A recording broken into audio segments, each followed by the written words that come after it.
ஆண்டவராகிய இயேசு கிறிஸ்துவின் நாமத்தில் காலை வாழ்த்துக்கள். இன்றைய மன்னா, இது என் வல்லமையின் பராக்கிரமத்தினால் என் மகிமை பிரதாபத்துக்கென்று ராஜ்யத்துக்கு அரமனையாக நான் கட்டின மகா பாபிலோன் அல்லவா என்று சொன்னான். தானியேல் 4ஆம் அதிகாரம் வசனம் 30. இது நேபுகாத் நேச்சாரின் மேட்டிமையான பேச்சு, பெருமையான அகந்தையான பேச்சு என்பதை நாம் அறிந்திருக்கிறோம். ஒரு நாள் நேபுகாத் நேச்சார் ஒரு தரிசனத்தை கண்டான். அந்த தரிசனத்தை கண்டு கலங்கி சொன்ன உடனே இவர் சொப்பனத்துக்கு அர்த்தம் சொல்லக்கூடிய ஒருத்தர் இருக்கிறான்னு சொன்ன உடனே தானியேல் கூப்பிடப்படுறான். தானியேல் அந்த விருட்சத்தை குறித்ததான தரிசனம், அது நேரம் கிடையாது அது ஃபுல்லாக சொல்கிறதுக்கு. அவன் சொல்கிறான், நான் படுத்திருக்கையில் என் தலைமையில் தோன்றிய தரிசனங்களை காணும்போது காவலாளனாகிய பரிசுத்தவான் ஒருவன் வானத்திலிருந்து இறங்க கண்ணேன்னு சொல்லி எல்லாத்தையும் சொல்கிறான். அப்போ இவன் கரெக்டாக தானியேல் அதனுடைய அர்த்தத்தெல்லாம் சொல்லி அப்படி சொல்லிட்டு நிறைய காரியம் சொல்கிறாரு. 25ஆம் வசனத்தில், ராஜாவே, அதன் அர்த்தமும் ராஜாவாகிய என் ஆண்டவர் பேரில் வந்த உன்னதமானுடைய தீர்மானம் என்னவென்றால், 24 மனுஷனிடமிருந்து நீ தள்ளிவிடப்படுவீர், வெளியின் மிருகங்களோடு சஞ்சரிப்பீர், மாடுகளைப் போல புல்லை மீது ஆகாயத்து பனிலே நனைவீர். உன்னதமானவர் மனுஷருடைய ராஜ்யத்தை ஆளுகை செய்து தமது சித்தமாய் இருக்கிறவனுக்கு அதை கொடுக்கிறார் என்று நீர் அறிந்து கொள்ள மட்டும் 7 காலங்கள் உம்முடைய பேரில் கடந்து போக வேண்டும். ஆனாலும் விருட்சத்தின் வேர்களாகிய அடிமரம் தரையில் இருக்கட்டும் என்று சொல்லப்பட்டது என்னவென்றால், நீ பரம அதிகாரத்தை அறிந்த பின் ராஜ்யம் உனக்கு நிலை நிற்கும். ஆகையால் நான் சொல்கிறத கேளுங்க ராஜாவே, ஆலோசனையை கேளுங்க. நீங்கள் நீதியை செய்து உமது பாவங்களையும் சிறுமியானவர்களுக்கு இறங்கி உமது அக்கிரமங்களையும் அகற்றிவிடுங்க, அப்பொழுது உம்முடைய வாழ்வு நீடித்திருக்கலான்னு சொல்கிறான். இதையெல்லாம் அவன் கேட்டுக்கிட்டான். நான் கேட்டுட்டாலும் கடைசியில் ஒரு 12 மாதம் சென்ற பின்பு என்ன நடக்குதுன்னு போது, பாபிலோன் ராஜ்யத்தின் அரண்மனை மேலே ராஜா உலாவி கொண்டிருக்கான். அப்போ தான் இந்த வார்த்தை சொல்கிறான், இது என் வல்லமையின் பராக்கிரமத்தினால் என் மகிமை பிரதாபத்துக்கென்று ராஜ்யத்துக்கு அரண்மனையாக நான் கட்டின மகா பாபிலோன் அல்லவான்னு சொன்னான். இந்த வார்த்தை ராஜாவின் வாயில் இருக்கும்போதே வானத்திலிருந்து ஒரு சத்தம் உண்டாகி, ராஜாவாகிய நேபுகாத் நேச்சாரே, ராஜ்யபாரம் உன்னை விட்டு நீங்கிற்று, மனுஷந்து நீ தள்ளப்படுவாய், வெளியின் மிருகங்களோடு சஞ்சரிப்பாய், மாடுகளைப் போல புல்லை மேய்வாய். இப்படியே உன்னதமானவர் மனுஷருடைய ராஜ்யத்தின் ஆளுகை செய்து தமக்கு சித்தமாயிருக்க அதை கொடுக்கிறார் என்பதை நீ அறிந்து கொள்ள மட்டும் 7 காலங்கள் உன்மேல் கடந்து போகும் என்று உனக்கு சொல்லப்படுகிறது என்று விளம்பினது. அந்த நேரமே இந்த வார்த்தை நேபுகாத் நேச்சாரிடத்திலே நிறைவேறிற்று. அவன் மனுஷந்து தள்ளப்பட்டு மாடுகளைப் போல புல்லை மேய்ஞ்சான். அவனுடைய தலைமயிர் கழுகுகளுடைய இறகுகளைப் போல ஆயிற்று.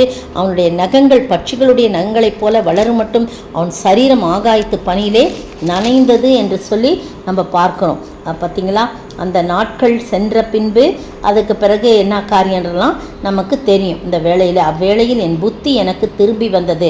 7 காலங்கள் முடிஞ்ச உடனே என் ராஜ்யபாரத்தின் மேன்மைக்காக என் மகிமையின் என் முகக்களையும் எனக்கு திரும்பி வந்தது.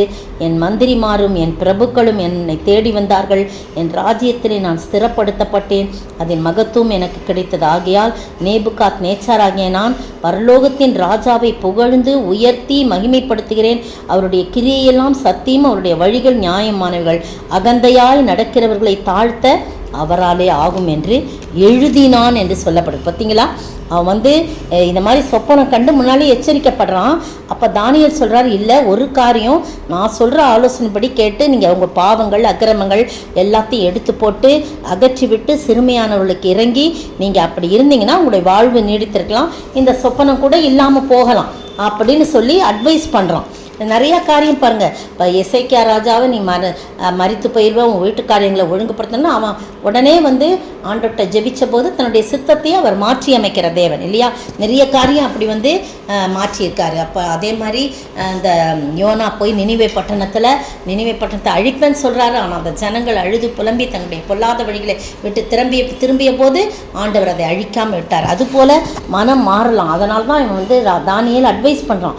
ஆனால் இவன் ஒழுங்காக இல்லாமல் 12 மாதம் சென்ற பிறகு அந்த பெருமையும் அகந்தையுமான வார்த்தை பேசின உடனே அந்த தரிசனம் அப்படியே நிறைவேறுது. அதுக்கு பிறகு 7 வருஷம் 7 காலங்கள் முடிஞ்ச உடனே அவன் திரும்ப அவனுடைய பழைய நிலைக்கு வரான். அவன் தான் ஆண்டவரை மகிமைப்படுத்த ஆரம்பிக்கிறான்.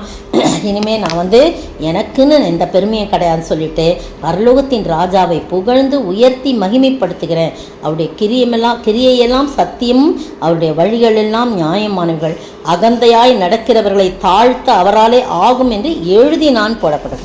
இந்த அருமையான வேளையிலே பெருமை உள்ளவர்களுக்கு கர்த்தர் எதிர்த்து நிற்கிறார். பாருங்க, அகந்தையாய் நடக்கிறவர்களை தாழ்த்த அவராலே ஆகும். எனவே பிரியமானவர்கள், எந்த சூழ்நிலையிலும் நான் என்ற வார்த்தை வரவே கூடாது. நான் ஒன்றுமில்லை ஆண்டவரே, நீங்கள் தான் ஆண்டவர். நான் ஒரு சாதாரண மனுஷி. எங்கேயோ ஒரு இடத்துல குப்பையில் சாக்கடையில் கிடந்த என்னை நீ தூக்கி எடுத்து கழுவி சுத்திகரித்து உடைய ரத்தத்தினாலே கழுவி மகனாய் மாற்றினீங்களே, அதனால தான் நான் இன்னைக்கு ஜீவனோடு இருக்கிறேன்னு சொல்லி அவருடைய நாமத்தை மட்டும் உயர்த்த பழகிக்கொள்வோம். அப்பொழுது கர்த்தர் நம்மை ஆசீர்வதிப்பார். இந்த செய்தி நமக்கு ஒரு எச்சரிப்பான செய்தியாக இருக்கிறது. நாமும் கூட ஆண்டவருடைய சமூகத்தில் நேபுகாத்நேச்சாரை போல இல்லாதபடி எப்போவுமே நம்மை தாழ்த்தி வாழ ஆண்டவர் தாமே கிருபை செய்வாராக. ஆமென். எல்லாமே நீதானையா, எனக்கெல்லாமே நீதானையா, உம்மை அல்லாது நான் எங்கே போவேன், என் தஞ்சம் நீதானையா. ஆஹா, உம்மை அல்லாது நான் எங்கே போவேன், என் தஞ்சம் நீதானையா, எல்லாமே நீதானையா.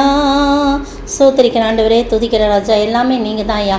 நீங்கள் நடத்துங்க. எந்த விதத்திலும் எதை குறித்தும் பெருமை பாராட்டபடி தாழ்மையோடு நடந்து கொள்ள உதவி செய்யுங்க. இயேசுவின் நாமத்தில் பிதாவே, ஆமீன். நேற்றைய பதில், நான் எனக்குள்ளே வல்லமையாய் கிரியை நடப்பிக்கிற அவருடைய பலத்தின்படி போராடி பிரயாசப்படுகிறேன். கொலோசேயர் 1:29. இன்றைய கேள்வி, தேவனுக்குள் எவையெல்லாம் அடங்கி இருக்கிறது? தேவனுக்குள் எவையெல்லாம் அடங்கி இருக்கிறது?